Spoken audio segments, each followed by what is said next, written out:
Radio PPI Dunia mempersembahkan drama spesial HUT RPD ke-16. Perhatian, cerita ini hanya fiktif belaka. Jika ada kesamaan nama tokoh, tempat kejadian, ataupun cerita, itu adalah kebetulan semata dan tidak ada unsur kesengajaan. Terima kasih.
Ini adalah kisah tentang perjalanan, bukan perjalanan liar tanpa arah, melainkan perjalanan indah melintasi dunia yang berbeda.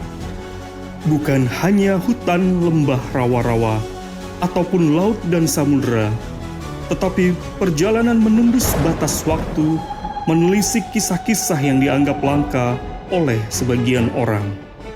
Di setiap langkahnya, ada kisah yang menunggu, ada rahasia yang tersembunyi, dan ada keajaiban yang menanti untuk ditemukan. Inilah perjalanan yang mengubah cara pandang, dari gelap menjadi terang, dalam mimpi akan terkenang, oleh waktu harap tak lekang. Sebuah cerita di mana setiap jejak adalah pelajaran, setiap badai adalah tantangan, dan setiap akhir adalah awal perjalanan. Siapkan diri kalian para pendengar, bukan hanya dengan telinga Anda, tapi juga sertakan hati, jiwa, dan imajinasi. Selamat datang di dunia kami, dunia baru penuh harapan dan tetes pelajaran. Inilah kisah Yadra Nusantara.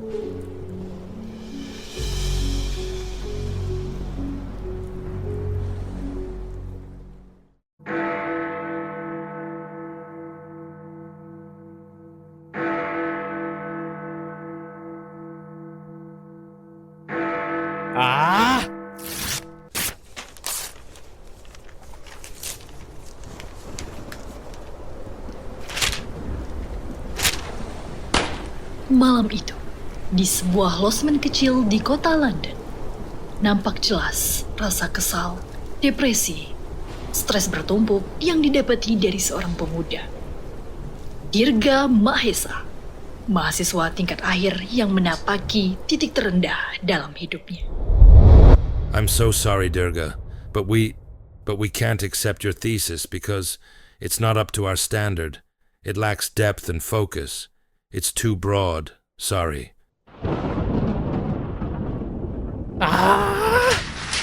Udah 9 kali gue revisi. Tuh dosen maunya apa sih? Sayang, gak gitu. Aku bisa jelasin. Yang kamu lihat tuh gak kayak yang kamu pikirin. Kamu pikir aku buta? Iya. Kamu pikir aku nggak ngeliat kamu ngapain? Hah? Udahlah. Kasih aku kesempatan sekali lagi, please. Hah? Kesempatan? Pantang pohon pisang berbuah 2 kali. Pantang pemuda makan sisa. Makasih. Tapi enggak.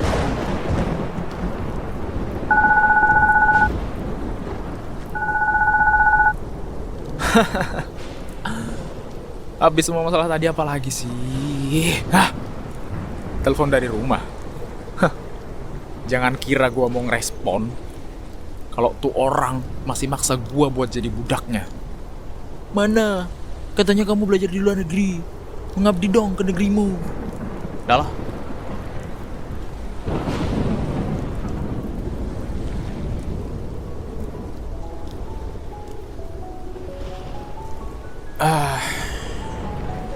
Mungkin Bunda bener dah. Kayaknya gue harus pulang dulu nih, pulang kampung buat menangin diri.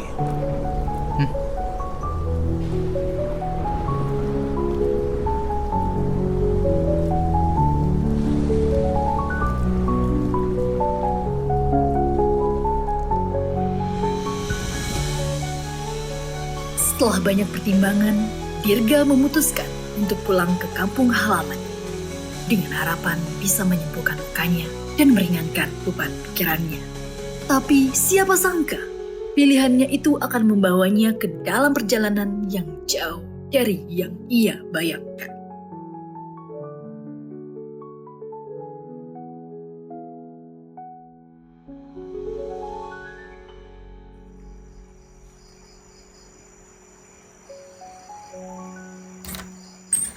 Bunda, Mas keluar dulu ya.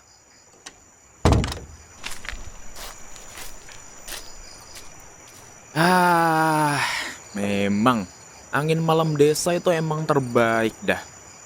Tapi kok suasananya sepi banget ya? Warga-warga udah pada tidur kah? Cepet banget. Wah. Waduh. Wah, mati listrik ini. Ada satu toko yang lampunya masih hidup.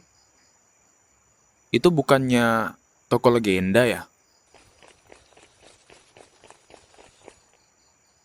Permisi. Kulo nun. Wah, pengunjung lama apa pengunjung baru nih? Selamat datang. Welcome, bonjour, sugeng rawuh. Selamat datang di toko legenda, tempat cerita menjadi nyata.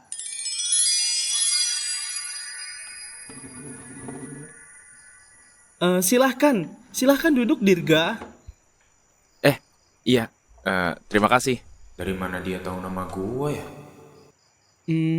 Angin apa yang membawamu kemari? Pemuda tampan tapi muka kusut. Tahu apa Om tentang saya? Saya kesini cuma mau nostalgia Om. Dulu tuh, waktu saya kecil, sering banget saya datang ke tempat ini. Terus dengar cerita-cerita dari kakek tua penjaga toko. Nggak tau lah. Mungkin dia udah pensiun ya. Padahal belum sempat terima kasih nih.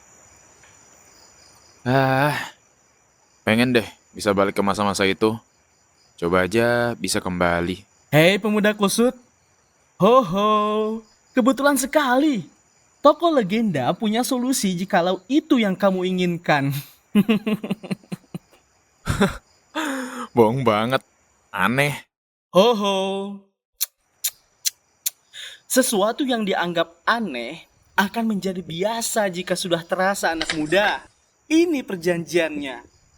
Hanya dengan tanda tangan di sini, semua keajaiban akan terjadi. Om ini kocak banget ya. Aneh, mana bisa kayak gitu. Kok tanganku gerak sendiri? Yuhu, ho, telah sepakat. Kita telah mufakat. Kedua belah pihak telah berjanji.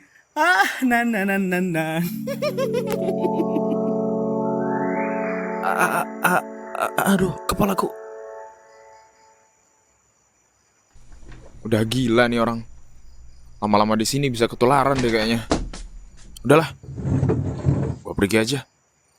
Permisi.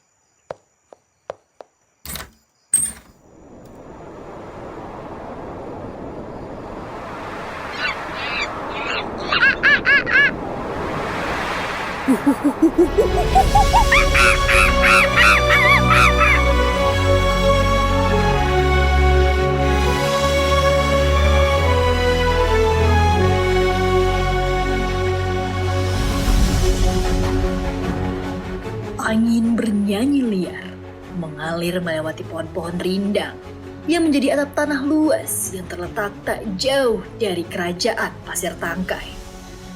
Tersebutlah satu wilayah yang dipercaya menjadi tempat seorang pendekar sakti melakukan pertapaan yang sampai sekarang tak nampak batang hidupnya. Hutan besar Pasir Tangkai, disitulah tempat Dirga mengawali perjalanan.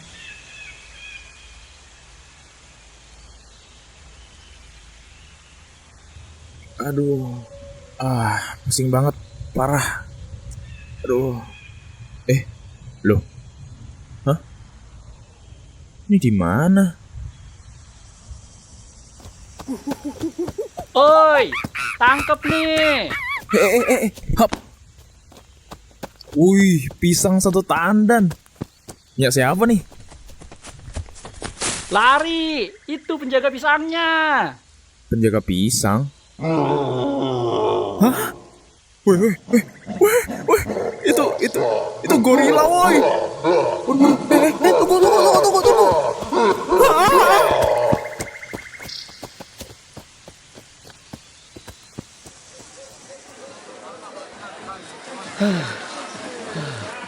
Lega banget rasanya olahraga sebelum bekerja tadi. Kamu hebat juga larinya ya. Makasih ya. Sini, aku ambil dulu pisangnya. Woi, lu siapa sih? Ini di mana? Terus ini tadi semuanya nih apaan?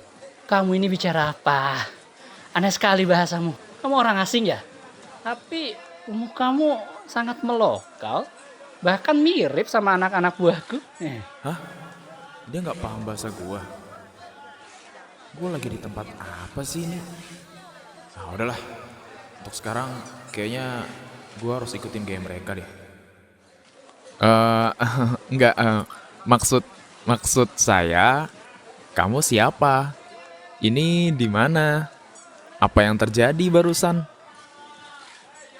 Aku Untung Sisaro, tukang topeng monyet terbaik seantero kerajaan Pasir Tangkai ini.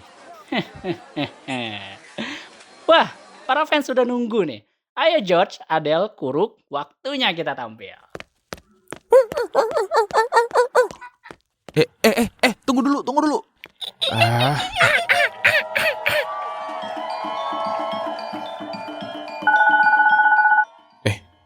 Kok? Halo? Halo anak muda. Sepertinya kusut di wajahmu berubah jadi keset WC. Kusut, keset. Woi om, bawa gua balik. Jangan macem-macem ya. Dari awal gua nahan diri gara-gara lo lebih tua. Tapi ini udah keterlaluan woi. Gimana ini?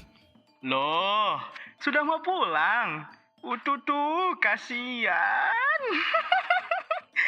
Nak, perjalananmu masih panjang sayang. Nggak lucu woi. Gimana cara gua bisa balik? Apa ini semua? Duh, mahasiswa semester akhir memang tidak sabaran ya. Oke, baiklah. Kalau memang mau pulang, kamu harus berjuang. Ada yang merubah cerita dari legenda yang biasa kamu dengarkan. Jadi, tugasmu ya perbaikan. Perbaiki ceritanya, kamu bisa kembali semula.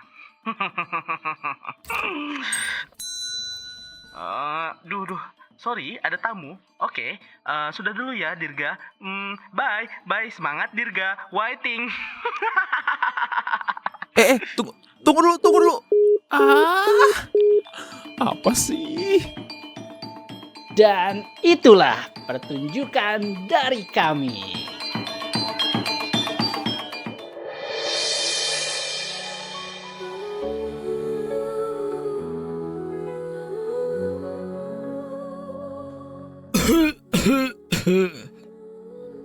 Ayah, ayah tidak apa-apa.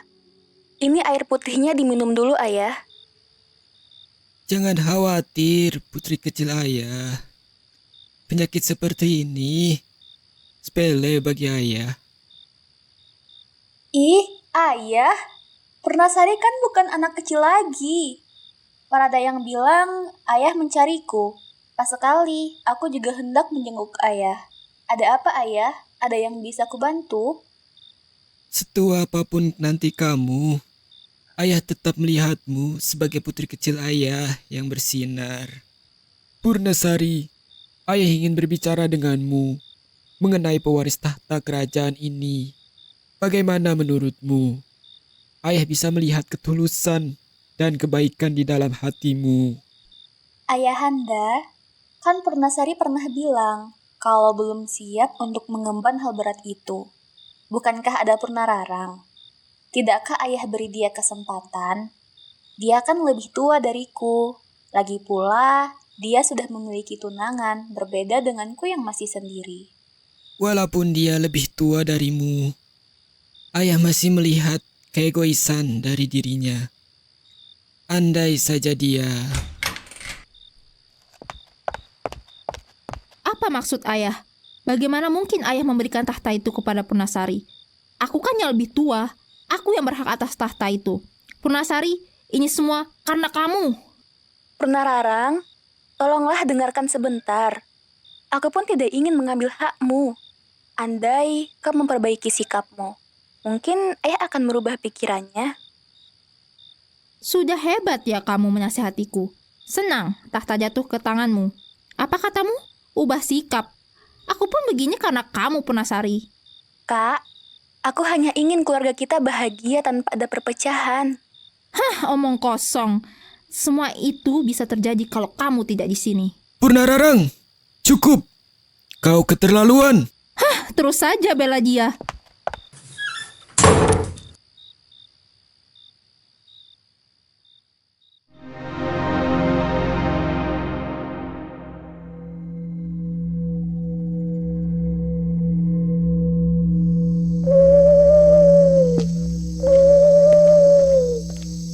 Sakarya, apa benar ini tempatnya? Tenang sayangku, aku sudah memastikan semuanya.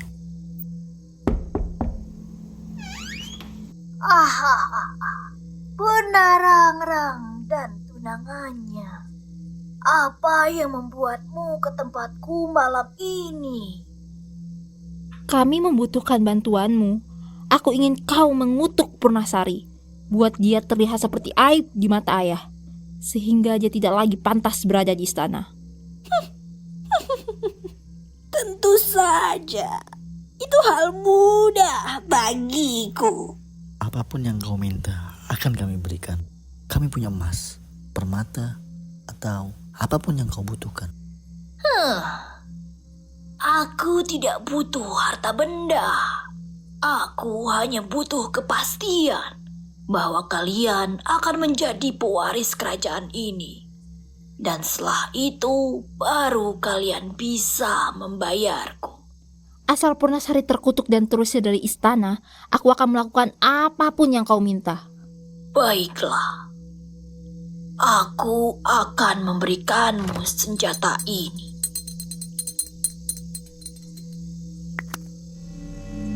Coretan dari benda ini akan membuat tubuh Purnasari penuh tanda mengerikan.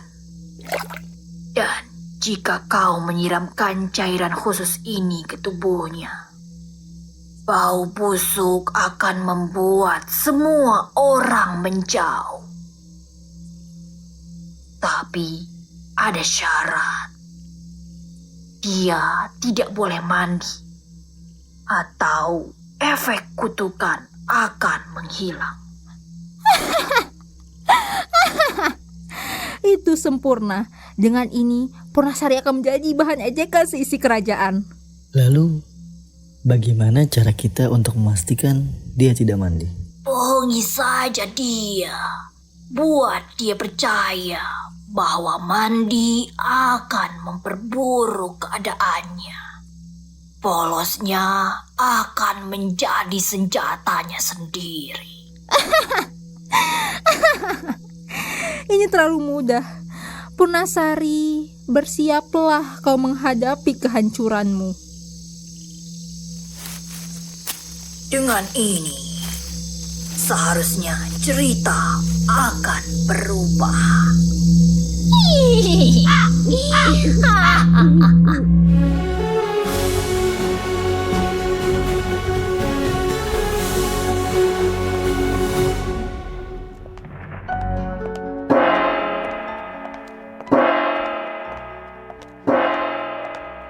Pagi di balerung istana, yang biasanya dihiasi dengan keagungan, mendadak menjadi saksi awal dari sebuah fitnah keji. Para pejabat, dayang, dan rakyat berkumpul. Sementara rencana licik Purnararang pun dimulai. Purnararang, apa maksud dari pengumuman ini? Kenapa kau memanggil semua orang berkumpul pagi-pagi begini? Ayahanda, aku terpaksa membawa hal ini ke hadapan semua orang untuk melindungi kerajaan kita. Aku menemukan bahwa adikku, Purnasari, telah membawa aib besar ke dalam istana. Apa maksudmu, kakak? Aku tidak melakukan apapun. Lihat wajahnya. Perhatikan kulitnya. Penuh bercak-bercak hitam menjijikan. Bisa jadi ini tanda-tanda penyakit menular. Bau busuk ini juga darinya dan sudah menyebar ke seluruh istana. Kamu perlu tahu, aku mencium bau busuk itu kemarin saat membersihkan kamarnya. Tidak mungkin. Dia kan seorang putri. Bagaimana ini bisa terjadi? Ayah, ini tidak benar. Aku tidak sakit. Aku sehat. Semua ini fitnah. Fitnah katamu. Lalu dari mana datangnya bercak ini? Dan bau busuk yang membuat seluruh istana tidak nyaman. Ayahanda, kita tidak bisa membiarkan ini berlarut-larut. Demi rakyat dan kehormatan keluarga, ayahanda harus bertindak tegas. Prabu, tindakan segera diperlukan. Jika penyakit ini menyebar, maka kita akan berada dalam bahaya. Bisa hancur martabat keluarga kerajaan ini di mata raja-raja lain. Purnasari, aku tidak tahu apa yang terjadi. Tetapi, demi keselamatanmu dan semua orang, aku harus memintamu meninggalkan istana untuk sementara waktu, sampai kita tahu apa yang terjadi padamu. Penjaga, bawa Purnasari keluar istana. Berikanlah dia tempat untuk menyembuhkan diri. Ayahanda, kumohon, aku tidak. Ayahanda. Tenang putriku, tabib yang hebat akan memeriksamu sehingga kamu bisa cepat pulih. Akhirnya sudah selesai. Si Purnasari itu telah pergi.